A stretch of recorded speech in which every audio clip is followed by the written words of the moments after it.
No passado chamava-se Lovett's Grove.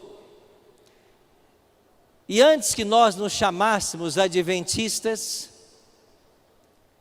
o casal White foi ao estado de Ohio. E eles queriam visitar ali famílias guardadoras do sábado. Eles passaram o final de semana visitando cerca de 40 famílias. E nos dias 13 e 14 de março de 1858, eles celebraram o sábado junto com essas 40 famílias. E ali reunidas numa schoolhouse, eles passaram um alegre sábado. Nós não nos chamávamos ainda adventistas do sétimo dia. Esse nome só chegou no início da década de 1860. Naquele sábado, faleceu um garoto de apenas 5 anos de idade. E então o pastor Tiago White foi convidado para celebrar o funeral de William Avery. E eles ficaram para o domingo. E no domingo, o pastor Tiago White fez o seu sermão. E após terminar, ele perguntou se Ellen, sua esposa, queria dirigir algumas palavras aos enlutados.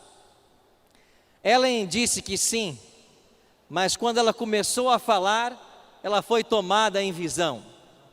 E essa visão durou cerca de 2 horas. Você consegue imaginar no meio de uma cerimônia fúnebre,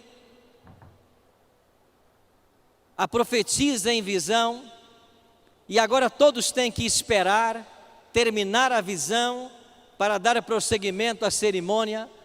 Pareceu algo bem inconveniente. E Tiago White tentou explicar o que estava acontecendo, como funcionavam as visões. E de fato as pessoas foram embora naquela tarde de domingo, dizendo uma coisa: hoje vimos coisas estranhas. No dia seguinte, na segunda-feira, a família Tillotson levou o casal White até uma pequena estação ferroviária na cidade de Fremont. E ali eles pegaram um trem em direção a Jackson, no estado de Michigan, aonde fariam uma parada e depois seguiriam mais 80 quilômetros para Battle Creek.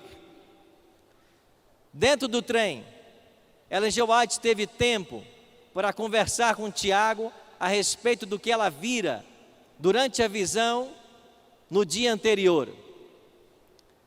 O Dr. Roger Kuhn, em sua obra, diz que nesse trem havia um passageiro invisível, não pagante, que prestava muita atenção na história: Satanás.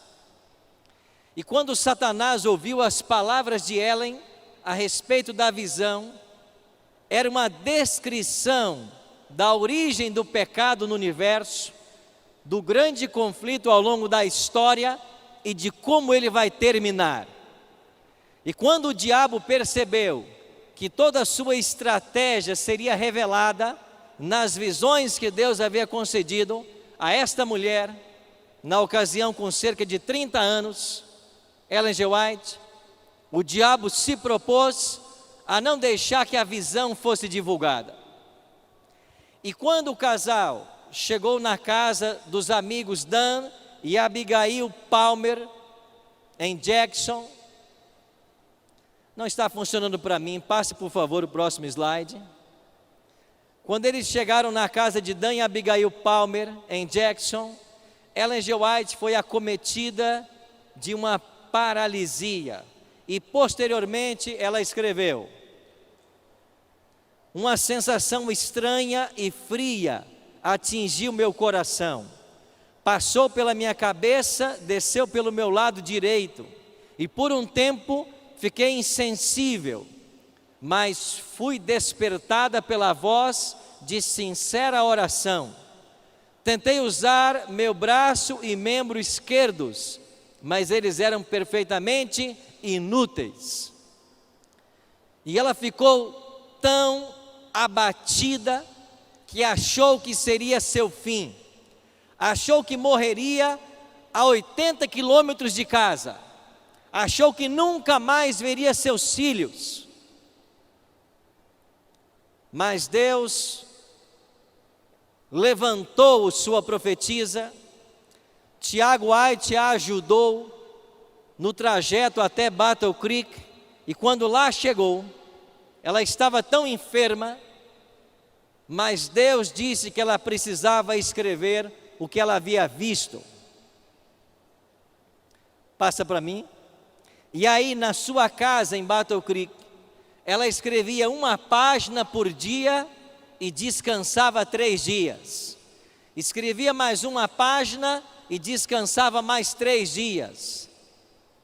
E Deus revelou então para ela que o ataque de paralisia que ela sofrera na casa de Dan Palmer tinha sido o próprio Satanás tentando estrangulá-la. Ele tentou matá-la para que a visão não fosse escrita, mas Deus preservou sua vida para que esta informação viesse à tona.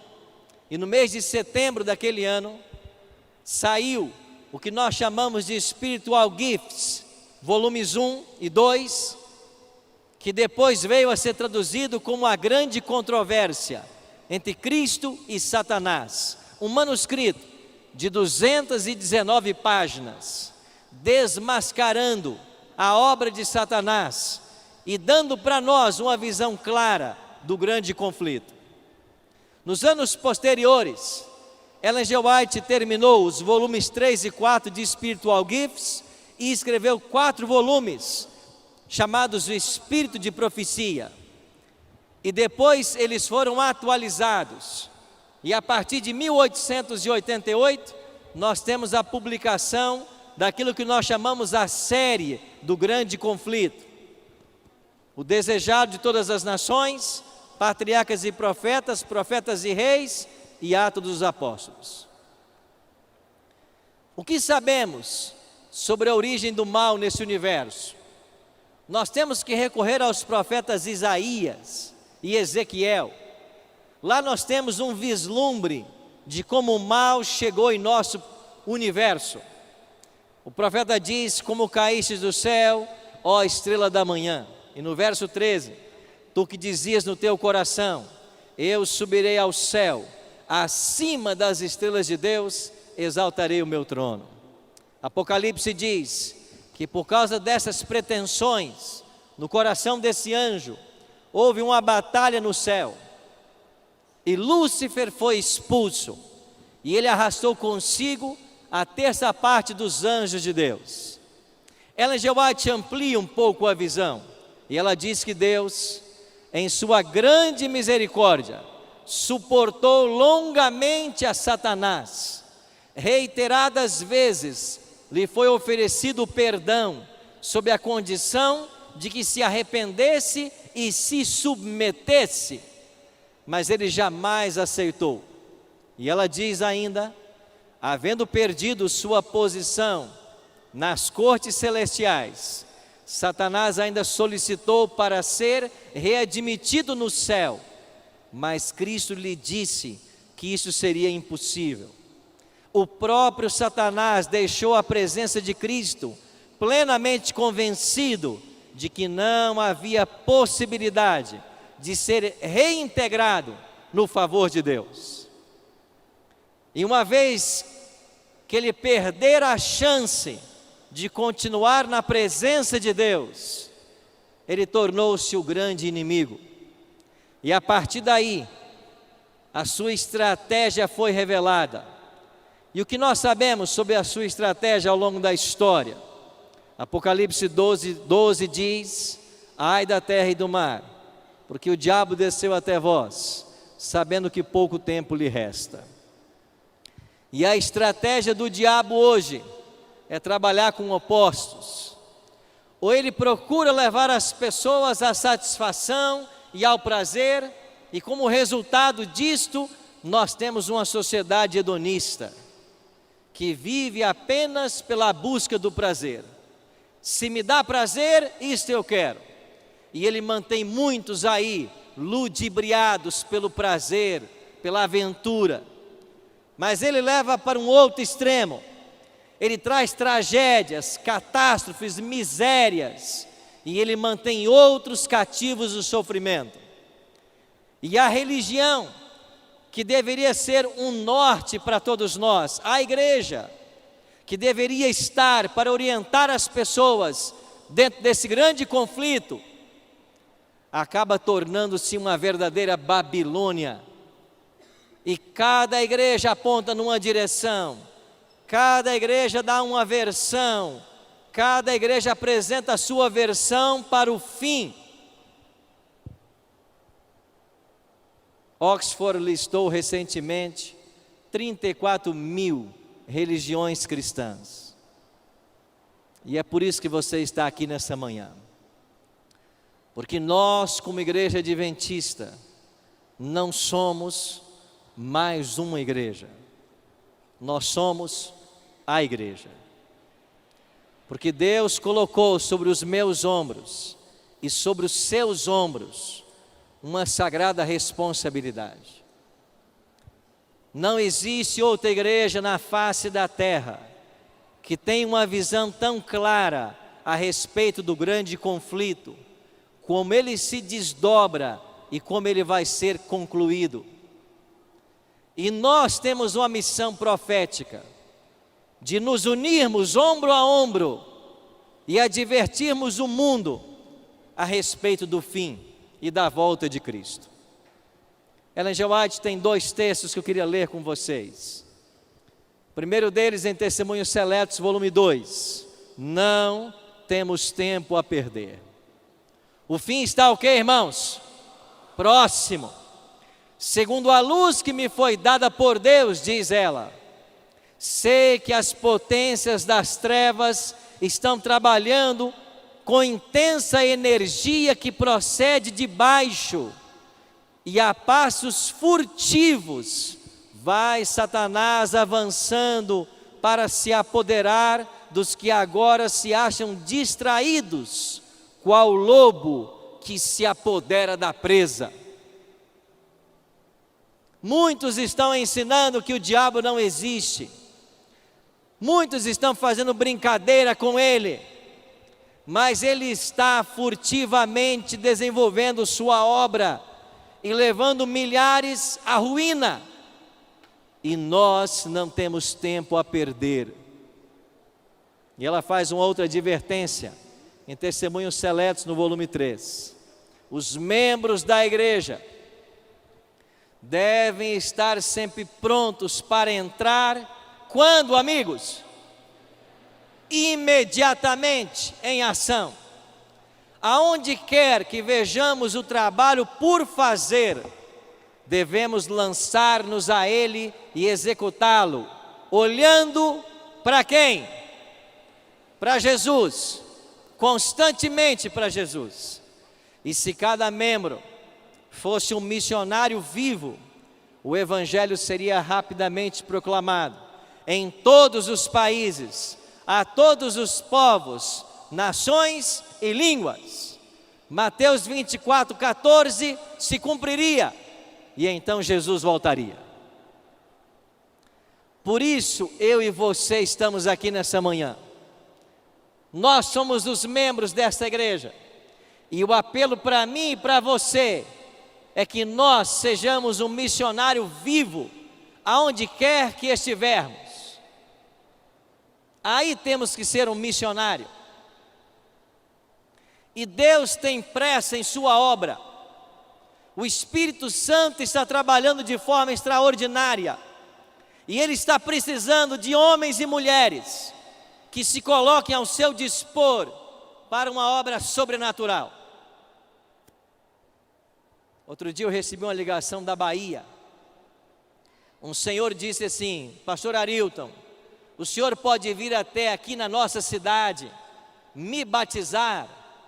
Eu perguntei: você não tem uma igreja adventista aí perto? Ele disse: não, pastor, nós moramos numa vila no interior da Bahia, não tem igreja. A igreja mais perto mais próxima está a 40 quilômetros. Nós começamos a assistir a Novo Tempo. Eu e minha família tomamos a decisão. Nós queremos ser adventistas. O senhor pode vir batizar? Eu disse: amigo, nós temos uma agenda muito lotada. O senhor e a família querem ser batizados? Quantos vocês são? Ele disse: 25. Eu pensei assim: eu acho que apareceu uma vaga na minha agenda. Vocês são 25? Irmãos, eu não pude batizá-los, mas um outro pastor foi. E sabe quantas pessoas o pastor batizou? 33. E eles, a família, construíram a igreja adventista do local. O Espírito Santo tem pressa. Ele está esperando homens e mulheres se levantarem, se colocarem disponíveis para que Ele possa usar.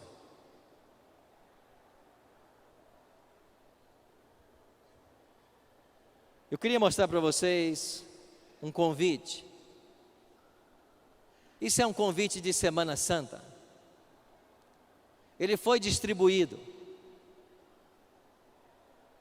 num bairro da periferia, lá da Grande Vitória, no Espírito Santo.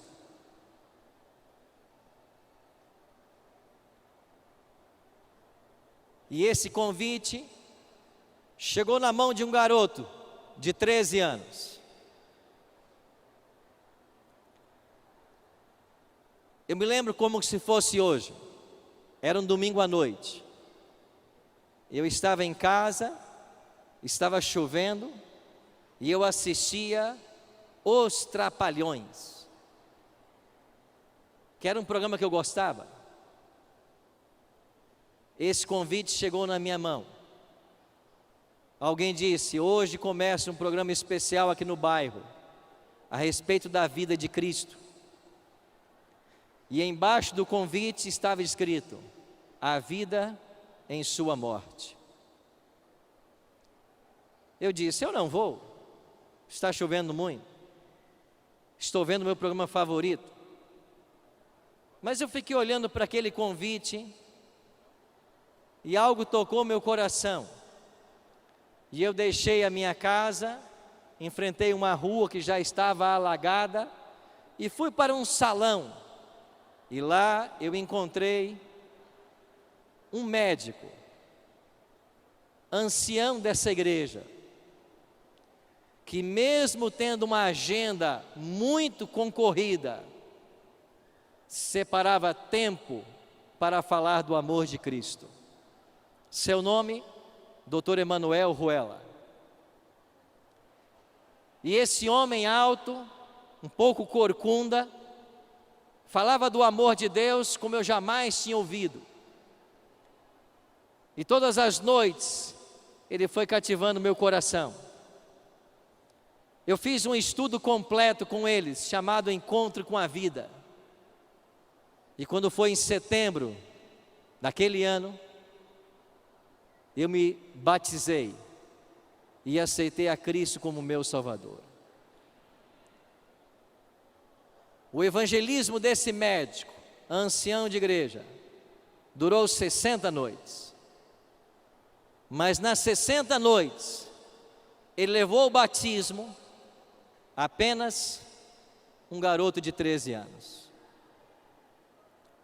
Muitos olharam e disseram: o evangelismo de Dr. Emanuel Ruela esse ano foi um fracasso. 60 noites e batizou um garoto. Mas esse garoto era eu. E graças ao seu trabalho, eu não tive o destino que tiveram meus amigos de infância. Todos morreram nas drogas. Todos. Você não tem ideia do quanto o seu trabalho é precioso. Você não tem ideia de quanto é valoroso cada sermão que você faz. cada estudo, cada evangelismo. E mesmo tendo se passado mais de 30 anos, eu guardo esse convite comigo até hoje. Porque há mais de 30 anos, eu recebi um convite da Igreja Adventista. Graças a esse folheto, a esse papel, eu pude ter a minha oportunidade, a minha experiência com Jesus. Você foi chamado aqui hoje para fazer uma obra excelente. Nós pastores até recebemos para fazer isso. Você não. Mas Deus um dia vai recompensar você. Nós não podemos. A igreja não vai poder nunca recompensar você pelo que você faz. Você podia estar com a sua família, podia estar no lazer, podia ter viajado, mas nesse domingo, você veio aqui para esse local, porque Deus tem um plano especial na sua vida. Ele quer usar você, e só a eternidade vai revelar os frutos do seu trabalho. Por isso, se prepare, porque vai ser um domingo muito especial.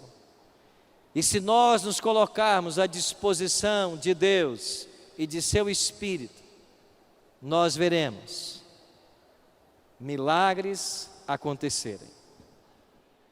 E enquanto ela viajava para Jackson, Michigan, voltando para casa, ela contou em um trem a visão para Tiago White. E quando eles chegaram em Jackson, na casa de Dan e Abigail Palmer, o diabo tentou matar Ellen G. White. Ele não queria que a visão fosse revelada. Pode passar? Mas Deus levou avante o seu projeto e ajudou a profetisa a escrever 219 páginas com muita dificuldade, que depois veio a ser a série Grande Conflito que nós conhecemos. Prezo mais o livro Grande Conflito do que a prata e o ouro. E desejo grandemente que seja apresentado ao povo. E enquanto escrevia o manuscrito de O Grande Conflito, eu me sentia muitas vezes consciente da presença dos anjos de Deus. Pode passar. Ellen G. White narra em detalhes singulares todo o conflito que se originou no céu e a expulsão de Lúcifer de lá. Em uma ocasião eu fui chamado para um debate numa rádio e eu estava falando a respeito da veracidade do dom profético. E ali haviam mais 3 pastores, e um deles disse assim para mim, com um grande conflito nas mãos: Pastor Arilton, se essa mulher é profetisa, me explica então o que ela está escrevendo aqui. E ele leu partes do Grande Conflito, que dava detalhes a respeito da expulsão de Lúcifer no céu. E depois ele se voltou para mim e perguntou: aonde está mesmo isso na Bíblia, pastor? Se ela escreve além do que está na Bíblia, ela não é uma falsa profetisa? Irmãos, há momentos difíceis, né? Mas o Espírito Santo sempre está aí para nos ajudar. E na mesma hora me veio a resposta. E eu disse para ele assim: Ellen G. White escreveu algo que não está na Bíblia. E ela pode fazê-lo porque ela é uma profetisa. Porque só o profeta pode dar uma informação que não está na Bíblia. Agora, se você me provar que ela é uma falsa profetisa, eu dou o braço a torcer. Você pode? E ali nós passamos os testes de um verdadeiro profeta, e ele entendeu que por ela ser profetisa, ela pode trazer detalhes que a Bíblia não traz. E Ellen G. White traz detalhes. Essa rebelião que começou no céu, pode passar, foi para o Éden. E você sabe que o diabo conseguiu enganar Adão e Eva. E então Deus ali mesmo fez uma promessa. Em Gênesis 3,15 aparece essa promessa: Gênesis 3,15 é conhecido como proto-evangelho. Deus disse assim: haverá inimizade entre a mulher, Eva, e a serpente, o descendente da mulher e a serpente. E essa profecia cumpriu-se com a vinda de Cristo. Interessante que quando Adão e Eva têm o seu primeiro filho, Gênesis 4:1 vai dizer, vai registrar palavras de Eva: adquirir um varão com o auxílio do Senhor. Assim traduziu-se o português, mas no original hebraico não está assim. O hebraico diz: adquirir um varão, o Senhor. Eva esperava que Caim fosse o Messias, mas a história mostrou que não era. Depois Deus estabelece a aliança com Noé, os filhos de Noé. Um deles era Sem, as famílias semitas, e foi com as famílias semitas que Deus estabeleceu sua aliança. Mas a inimizade colocada entre a serpente e o descendente da mulher já começou desde o paraíso. E quando nós chegamos nas famílias de Noé, Sem, Cão e Jafé, é a família de Sem que vai manter a aliança. 10 gerações depois de Sem, chega Abraão. Abraão foi pai de Isaac, pai de Jacó. Jacó teve 12 filhos, 12 tribos. E o que fez o diabo com essas 12 tribos? Ele perseguiu-as. No ano 722 a.C., ele consegue destruir 10 das 12 tribos. E das duas que sobraram, Judá e Benjamim, elas vão parar em cativeiro. E nós temos o cativeiro babilônico, 70 anos de escravidão. Mas lá no cativeiro babilônico, o povo já tinha a promessa de um libertador, seria Ciro. E quando Ciro conquista a Babilônia, autoriza o povo judeu a voltar para Jerusalém, poucas famílias voltaram, mas aqueles que voltaram, reconstruíram a cidade e o templo. E no dia de reinaugurar o templo, ali estava 2 profetas de Deus. Um deles, Ageu, e no capítulo 2, versos 8 e 9, Ageu declarou: vocês estão tristes, porque esta casa reformada em nada se compara ao templo de Salomão, mas a glória desta última casa será maior do que a primeira, porque nela vai pisar o desejado de todas as nações. E vindo à plenitude dos tempos, Jesus veio. E em Mateus 24:1, quando ele entra no templo, se cumpre a promessa de Ageu. E desde o nascimento, o diabo tentou matar a Cristo. Através de Herodes, mandou que as crianças fossem assassinadas. Não deu certo. Deus preservou a vida do Filho de Deus, do seu Filho.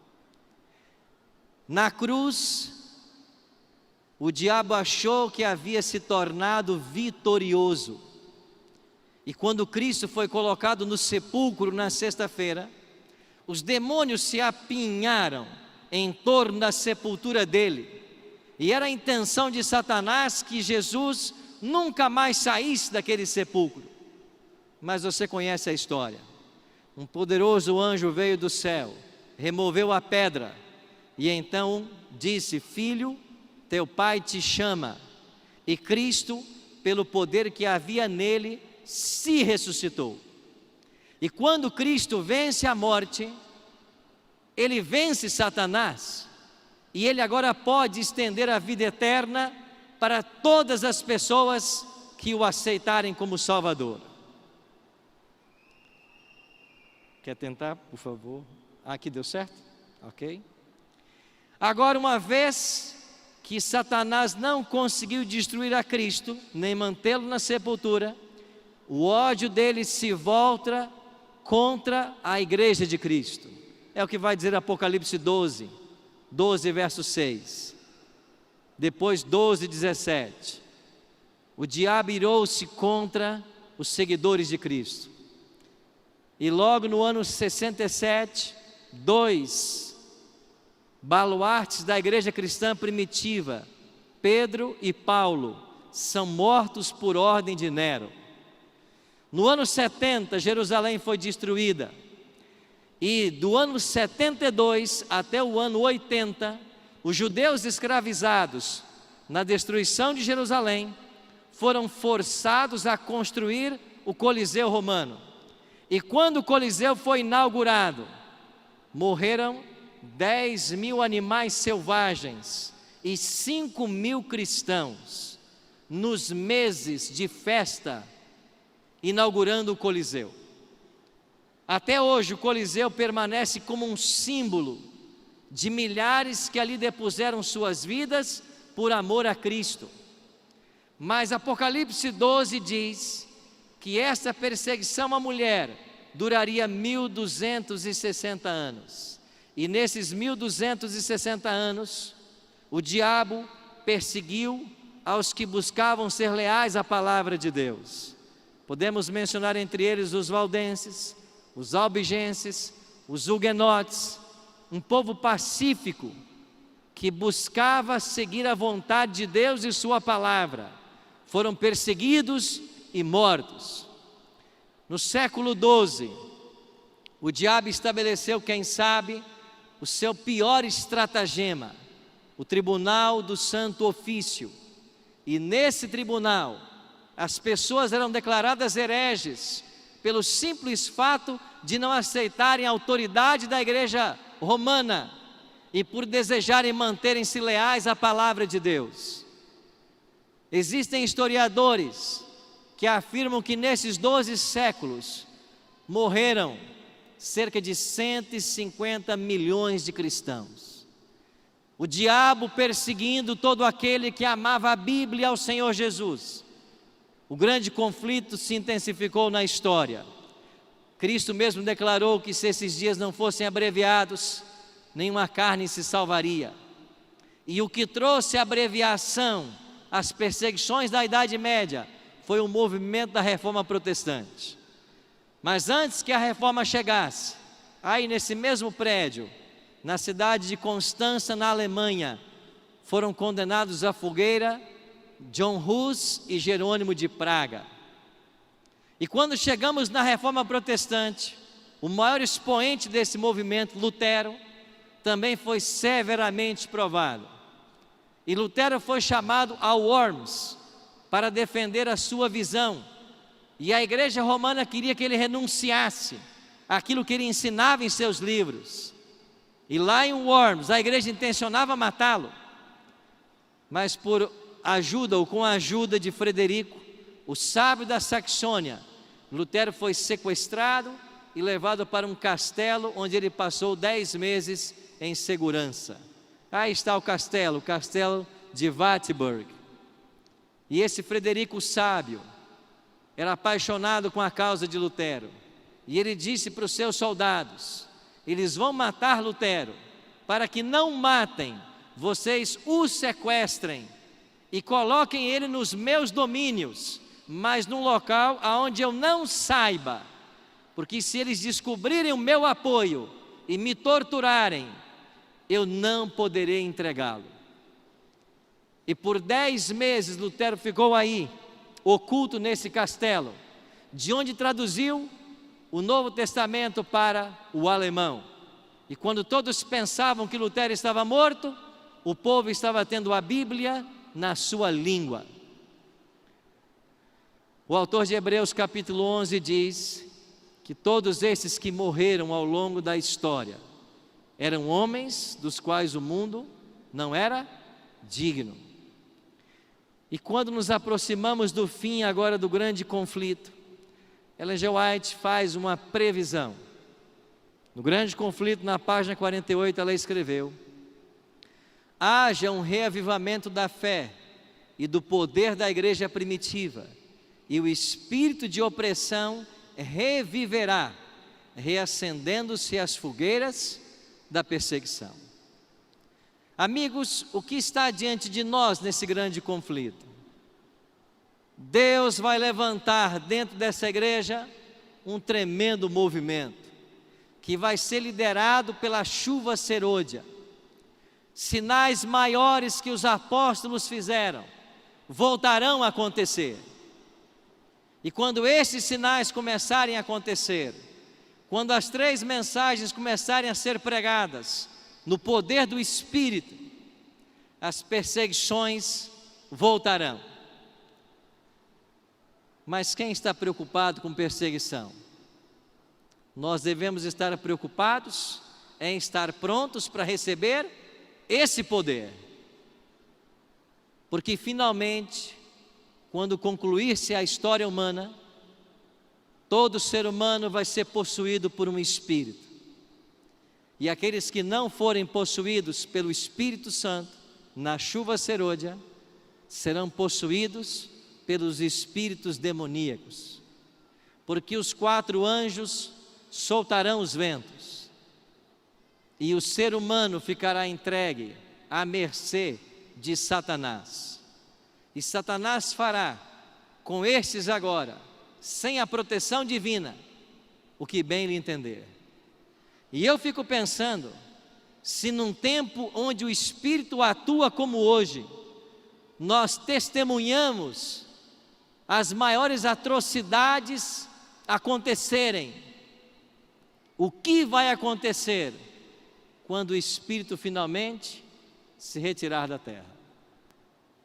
Por isso são solenes os momentos que nós, como igreja, estamos vivendo. E eu e você precisamos nos preparar para esse momento.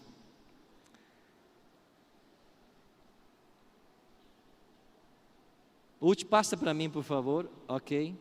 Apocalipse 13:15. Traz para mim e para você uma profecia. E foi-lhe dado comunicar fôlego à imagem da besta, para que não só a imagem falasse, como ainda fizesse morrer quantos não adorasse quem? A imagem da besta. Ou seja, a questão da adoração vai dividir a humanidade. E aqueles que não aceitarem adorar a besta, finalmente serão declarados dignos de morte. Mas eu e você não precisamos nos preocupar com nada disso. Olha o que escreveu Ellen G. White nesse livro extraordinário, Grande Conflito. Posto que um decreto geral haja fixado um tempo em que os observadores dos mandamentos poderão ser mortos, seus inimigos, em alguns casos, se antecipam ao decreto e, antes do tempo especificado, se esforçam por tirar-lhes a vida. Mas ninguém, amém? Ninguém pode passar através dos poderosos guardas estacionados ao redor de toda a alma fiel. Alguns são assaltados ao fugirem das cidades e vilas, mas as espadas contra eles levantadas se quebram e caem tão impotentes como a palha. Outros são defendidos por anjos sob a forma de guerreiros. Cumprir-se-á a promessa do salmista: 1000 cairão ao teu lado, 10.000 à tua direita, mas tu não serás atingido. Eu estava num sábado à noite em São Paulo ajudando o pastor Elias, ou pastor Abdala, no evangelismo. E antes que começasse o programa, uma família me procurou e eles queriam contar uma história. A esposa não conseguiu falar porque estava emocionada, e eu disse: vem depois do evento. E depois do evento eles vieram. Ela continuava emocionada, e o esposo então disse assim para mim: pastor, ela não consegue contar a história, deixa eu contar. Aí está aqui minha esposa, meu filho de 5 anos. O senhor se lembra um Bíblia Fácil que o senhor teve, e haviam ali vários pastores evangélicos, e vocês discutiram muito sobre o livro de Daniel e sobre a identidade de Miguel? E eu disse: claro que eu me lembro. Foi a temporada mais difícil de gravar no programa Bíblia Fácil. E ele disse: pois bem, eu e minha família estávamos assistindo no sábado à tarde o programa, e na hora que o senhor começou a discutir com um outro pastor a identidade de Miguel, e o senhor dizia que Miguel é Cristo, e ele dizia que Miguel era um anjo. Esse meu filho de 5 anos estava sentado no sofá conosco, e ele, pastor, deu um salto do sofá e foi para perto da TV e disse assim: papai, mamãe, olhem aqui. E nós perguntamos: o que, filho? E ele disse assim: um anjo poderoso ao lado do pastor Arilton. E eles disseram: nós não estamos vendo, filho. E o nosso filho insistia: pai, mãe, olha aqui, do lado do pastor Arilton, um anjo enorme de branco, o senhor não está vendo? E naquele sábado à noite, com Marcos Gabriel, eu entendi por que aquela temporada foi a mais difícil de ser gravada. Porque quando o evangelho eterno é pregado, a oposição é levantada. Mas todas as vezes que entrarmos no terreno para resgatar almas sinceras, os anjos de Deus estarão conosco.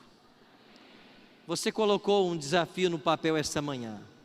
Nunca se esqueça: ao você sair para fazer o trabalho de Deus, mesmo que você não veja, os anjos irão com você. E eles irão para proteger você, para guardar você e para dar a você a certeza da vitória. E agora, no tempo do fim, pós 1798, pós supremacia papal, o Apocalipse declara o seguinte: irou-se o dragão contra a mulher e foi pelejar com os restantes da sua descendência, o último remanescente. Quem são eles? Primeiro, os que guardam os mandamentos de Deus. E em segundo lugar, primeiro eles guardam os mandamentos de Deus. A lei de Deus hoje está sob forte ataque, e você vai encontrar muita gente por aí criticando os mandamentos, se não criticando o sábado. Mas eu e você somos os reparadores de brechas, e nós devemos exaltar a lei de Deus. Outro dia me perguntaram: vocês adventistas só falam sobre a lei sábado? E eu disse: se nós não falarmos, quem vai falar? Então nós temos que exaltar a vigência da lei de Deus. Esta é a norma do juízo. Todo ser humano vai ter que dar conta um dia do bem ou mal que fez por meio do corpo, mas a norma será a lei. E além da lei, nós temos o testemunho de Jesus, que de acordo com Apocalipse 19:10, é o espírito da profecia. Deveria haver nesse remanescente do tempo do fim um profeta moderno. E nós temos em Ellen G. White uma profetisa moderna.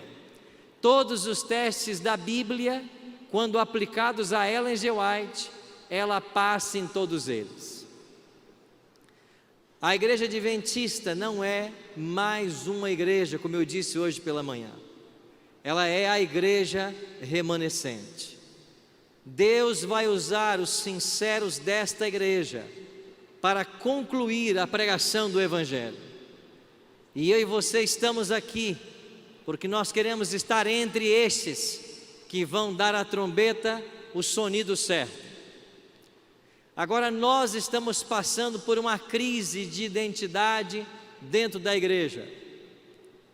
E alguns estão temendo o futuro do adventismo. Isso já estava escrito no livro A Mão de Deus ao Leme, quando no seu prefácio, o pastor Joel Sarli declarou de que a história dos organismos religiosos ensina que a terceira geração de membros enfraquece a textura do movimento, porque perde o contato com os fundamentos cridos e defendidos pelos pioneiros. Deixa eu perguntar para você: a igreja adventista hoje é a mesma de 30 anos atrás?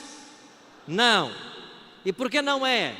Porque quanto mais distantes de Ellen G. White, quanto mais distantes de José Bates, Uriah Smith, etc., nós corremos o risco de perdermos nossa identidade. E alguns estão falando já sobre o fim da igreja como um organismo vivo. Esse autor David Mulberg, que é um sociólogo da religião, ele diz que toda igreja tem 5 ciclos de vida. E quando chega o quarto, que é a institucionalização, o movimento se desintegra. E mesmo ele não sendo adventista, ele faz uma análise da igreja adventista. E ele diz assim: os adventistas passaram por sua organização incipiente de 1844 a 1863. Em 1863 foram formalmente organizados. 1900, eficiência máxima, quando todas as instituições estavam a serviço da missão. 1950, ele aponta que começou o processo de institucionalização da igreja e que o próximo passo será a sua desintegração. Será que isso vai acontecer com o adventismo? Há autores, mesmo dentro da igreja, falando sobre este perigo. Por exemplo, Ron Spears escreveu O Adventismo em Crise. George Knight, A Senhora Gorda do Reino, falando do perigo da institucionalização. William Johnson falou de um adventismo fragmentado. A pergunta que vem para mim e para você é: será que Deus tem um plano B? Vai surgir um outro movimento mais leal à revelação divina? Os que estão dizendo que sim, estão apontando para o movimento cíclico da história. E eles dizem o seguinte: olhe para o povo de Israel. Era o povo de Deus no Antigo Testamento, deixou de ser, porque não viveu à altura do que Deus esperava. Então Deus levantou a igreja cristã primitiva, mas esta igreja organizada com os 12 apóstolos, ela também vai cair da fé, e Deus vai tirar dela os sinceros e levar para o deserto. Depois tivemos o movimento da Reforma Protestante, que acontece dentro dos 1260 anos em que a igreja estaria no deserto. Mas o movimento da reforma não reformou tudo o que pretendia, e eles cometeram excessos. E então veio o movimento milerita, e do movimento milerita surgiu a igreja adventista. Então a pergunta que fica é: será que Deus vai usar outro movimento, como tem usado até aqui na história? Eles até estão citando Ellen G. White, e Ellen G. White tem um texto que diz: por não haverem cumprido o propósito de Deus, os filhos de Israel foram abandonados e o convite divino estendido a outros povos. Se estes, falando dos adventistas, também se provarem infiéis, não serão da mesma maneira rejeitados? Então vem a pergunta: poderia a nossa igreja ser substituída por um outro movimento mais leal à revelação divina? Para responder essa pergunta, temos que considerar 3 fatores. O primeiro deles, a natureza profética do movimento adventista. A igreja adventista é, no mundo, a única igreja que tem certidão de nascimento. Nós nascemos no dia 22 de outubro de 1844, conforme apontava a profecia bíblica de Daniel 8, 9 e Apocalipse 10. Nós não surgimos porque 2 pastores brigaram. Nós não surgimos porque alguém um dia acordou e teve uma ideia: eu vou fundar uma igreja. Não, nós surgimos como resultado de uma profecia. Seremos nós substituídos? Não. Por que não? Porque nós somos a igreja da profecia. Amém? Segundo motivo, nós temos um profeta moderno. Na hora que Deus tinha que levantar essa igreja, em 1844, Deus tinha que suscitar um profeta. O diabo sabia disso e havia levantado nos Estados Unidos milhares de falsos profetas. Deus então chamou Reis em Foz, finalmente ele não aceitou. Deus chamou William Foy, finalmente ele não aceitou. E então Deus chamou Ellen Golden Armour. E esta mulher dedicou 70 anos de sua vida a esse ministério profético. Legou a esta igreja 100.000 páginas manuscritas. Eles não estão no mesmo pé de igualdade que a Bíblia. A igreja adventista não tem doutrina fundamentada em Ellen G. White, mas os conselhos que ela deixou para mim e para você são conselhos divinos que devem ser seguidos. Essa mulher, com muita dificuldade, cumpriu o plano de Deus para a vida dela. Eu me lembro numa ocasião em que ela reclamou com Deus e ela disse: eu não pratico o que eu escrevo, eu estou sendo incoerente, eu viajo muito e meus filhos ficam na mão de outras mulheres. E Deus levava tão a sério o ministério dessa mulher que Deus disse assim para ela: se o problema são os filhos, eu vou tirá-los todos. Ela disse: não, eu vou continuar viajando. Mas você entende como Deus encarava o ministério dessa mulher? E o que eu acho engraçado é que, vez por outra, se levanta alguém dentro da igreja criticando, dizendo não crer no que ela escreveu. Você tem esse direito. Agora, ache nos escritos dela alguma coisa que não está de acordo com a Bíblia. Não critique sem saber. Não seja Maria vai com as outras. Não vá pela cabeça de outros. Terceiro, a igreja adventista tem uma visão de sacudidura escatológica. Por isso ela não vai ser substituída por um outro movimento. O que significa essa visão? Eu vou exemplificar nesse gráfico. A igreja adventista é a igreja remanescente, mas dentro do remanescente você tem o trigo e o joio. E lá fora está a Babilônia, a confusão religiosa que se assentou em nossos dias. Mas dentro de Babilônia você tem o fiel e o infiel. O que será a sacudidura escatológica? Sairá do adventismo o joio, e ele vai para a Babilônia, e os sinceros de Deus em Babilônia virão para o remanescente. Esse movimento já começou, e toda vez que alguém se levanta e começa a falar contra essa igreja, ele se caracteriza joio, porque a profetisa escreveu: fraca e defeituosa como possa parecer, esta igreja é a menina dos olhos de Deus. E quem fala desta igreja está colocando o dedo nos olhos de Deus. Fraca e defeituosa como possa parecer. Dentro da igreja você tem o trigo e o joio, mas não é a nossa missão separar. É o próprio Cristo quem vai separar. E Ele mesmo disse: eu tenho muitas ovelhas que não são desse aprisco, a mim convém conduzi-las. Elas ouvirão a minha voz, e haverá um só rebanho e um só pastor. Eu fico feliz com esse texto, porque não é missão minha conduzir os sinceros, nem sua, é missão dele, mas Ele quer usar você. Ele escolheu depender de você.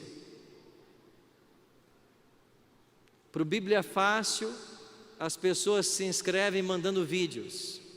E um tempo atrás eu recebi um vídeo que dizia assim: um homem, um fazendeiro do Mato Grosso, ele disse assim: eu não acredito em Deus, não acredito na Bíblia, mas se me chamarem para esse programa, eu vou. Foi isso o vídeo dele. Eu não acredito em Deus, não acredito na Bíblia, mas se me chamarem eu vou. E quando eu vi o vídeo, eu disse para a produção: esse é o tipo de gente que nós queremos, chamem ele. E ele veio, chegou no domingo aqui no Cevisa, Segunda-feira começaram as gravações, ele nem comentava nada. Terça-feira, indiferente. E eu tentei me aproximar um pouco dele, nas caminhadas, nas refeições. Tentei cativar a atenção dele. E ele começou a se interessar aos poucos. Na quarta-feira, já participou um pouco no programa, fazendo algumas perguntas. Quando foi na quinta de manhã, quando eu me assentei na mesa para tomar o desjejum no Cevisa, ele chegou e disse: pastor, posso me assentar com o senhor? Eu disse: claro. E ele se assentou e disse: pastor, posso te dizer algo? Eu disse: pode. De ontem para cá, eu sou um novo homem. O senhor é um novo homem? Por quê? Porque eu acredito em Deus. E por que o senhor acredita em Deus? Porque ontem ele falou comigo. O senhor me batiza? Eu disse: claro. Você quer ir para a missão? Não é obra sua converter as pessoas, mas Ele escolheu depender de você. E se você não for, nada vai acontecer. As pessoas que Deus queria alcançar através de você, elas não serão alcançadas. Eu queria contar uma outra história para você. Este foi um grupo do Bíblia Fácil, que nós gravamos há algum tempo atrás. E quando eu fiz o apelo para o batismo, vários ficaram de pé. Eu orei com eles. E quando terminou a gravação, apagaram-se as luzes. Eu vim desmontar o meu equipamento. E 4 jovens dessa foto se aproximaram e disseram assim: pastor, nós queremos ser batizados. Eu disse: eu sei, eu vi vocês de pé. Não, pastor, a gente quer é agora. Eu disse: olha, agora eu não posso batizar vocês. Eu vou explicar como funciona. Vocês irão para a igreja, um pastor vai cuidar de vocês. Vocês receberão estudos que eu não toquei aqui. Vocês vão começar a frequentar, e então vocês serão batizados. E eles foram. Eu voltei para desmontar o equipamento, e uma garota voltou e disse: pastor, eu queria ser batizada agora. Eu disse: mas você não entendeu o que eu acabei de explicar? Ela disse: pastor, o senhor não conhece a minha história. Eu disse: qual é a sua história? Pastor, eu era membro da igreja cristã por 10 anos. A minha família toda é da igreja. Me ensinaram a vida inteira que vocês são uma seita. Eu nunca conversaria com um adventista. Na nossa igreja só existe uma autoridade, é o presbítero. E quando ele fala, debaixo de revelação. Mas um dia meu esposo chegou em casa e disse: comprei um presente para você, uma antena da Sky. Aí tem vários canais de culinária, eu sei que você gosta tanto. Eu vou colocar a TV na cozinha para que você assista enquanto você prepara as refeições. Eu fiquei muito feliz com o presente, comecei a assistir. Mas pastor, eu cheguei no canal da Novo Tempo. E quando eu comecei a ver o que os pastores pregavam na TV Novo Tempo, e que eu nunca havia aprendido em 10 anos na igreja, eu entrei num conflito. Eu chamei meu esposo e disse para ele: olha o que esse povo está ensinando. E o meu esposo disse: este canal é de uma seita, nunca mais sintonize. Mas eu não ouvi meu esposo, eu continuei assistindo. O Espírito de Deus trabalhou no meu coração. E chegou num momento que eu entrei num conflito tão intenso, que eu me coloquei de joelhos e disse para Deus: se esse canal tem a verdade, eu quero uma revelação do Senhor. No dia seguinte o telefone lá de casa tocou. Era o produtor do Bíblia Fácil, Davi. E ele disse para mim: você foi selecionada para gravar com o pastor Arilton Bíblia Fácil. E eu disse: eu fui o quê? Selecionado? Eu não me inscrevi em lugar nenhum. Como é que você tem o meu telefone? Como é que você sabe o meu nome? E o produtor, sem entender nada, disse: eu não sei. Eu só sei que o seu nome está aqui entre aqueles que querem gravar com o pastor Arilton. E ela disse: mas eu não me inscrevi em lugar nenhum. Como você sabe meu nome? E enquanto ela discutia com o produtor, ela se lembrou da oração do dia anterior. E disse: é Deus me respondendo. Ponha meu nome, eu vou. E é por isso que eu estou aqui, pastor. E quando o Senhor fez o apelo para o batismo, eu peguei meu telefone e eu fui lá fora. E eu liguei para o meu esposo. Ele disse assim: você vai se batizar? Ela disse: eu vou. E ele disse: então escolha entre ser batizada e o seu casamento.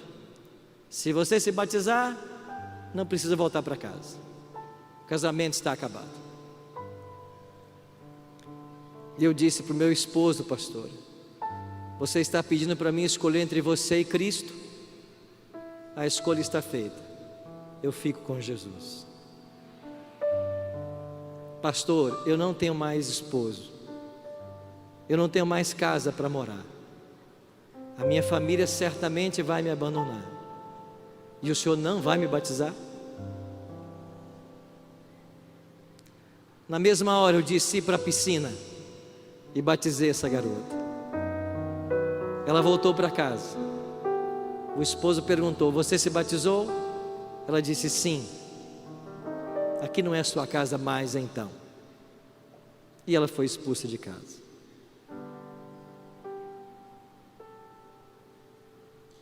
Eu queria fazer um convite.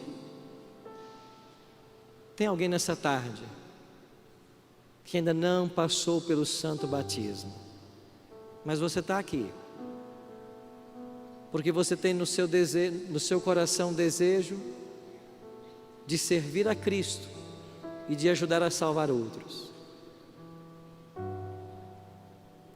Eu queria convidar você, se tem alguém que não é membro da igreja, mas queria agora tomar sua decisão também pelo batismo e por Jesus. Tem alguém? Você quer vir aqui à frente? Vamos orar. Pai, muito obrigado por esses milagres que testemunhamos hoje à tarde, por essas vidas que se entregam ao Senhor. Oramos por cada um destes que aqui à frente veio, que o Senhor possa enviar dos céus poderosos anjos para guardá-los e protegê-los até o dia do seu batismo e até o dia da tua volta. Oramos por esses teus filhos e filhas que separaram todo esse dia para estarem aqui neste local. Que o teu Espírito Santo conduza cada um deles. Que o Senhor coloque em nosso caminho as pessoas que o Senhor deseja que alcancemos. E que nós, como um grande exército, unidos num só propósito, ajudemos outros a encontrarem o caminho da salvação. Abençoe a Associação Paulista Central, todos os pastores, a sua liderança, e permita que 2019 seja um ano de lindas vitórias, para a honra e glória do teu santo nome. E é em nome de Cristo que nós choramos. Amém.